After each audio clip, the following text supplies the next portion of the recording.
have a tech tip for today, and it's a very exciting one because did you know in the old Outlook and also now in the new Outlook, which is very exciting because when the new Outlook first came out it did not happen, but now you can turn an email into a calendar appointment simply by clicking on the email and dragging it over onto the calendar panel.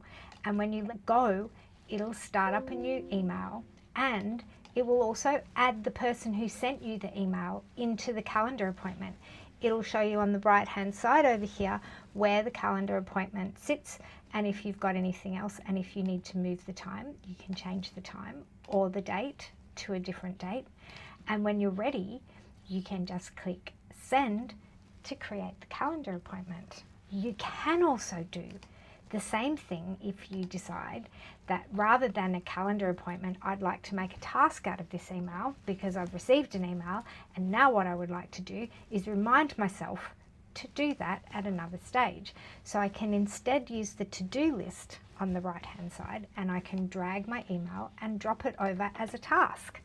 And then it will create a task asking me when I would like to do the task and if I would like anybody else involved. And the really exciting thing about that is that tasks is also on my iPad.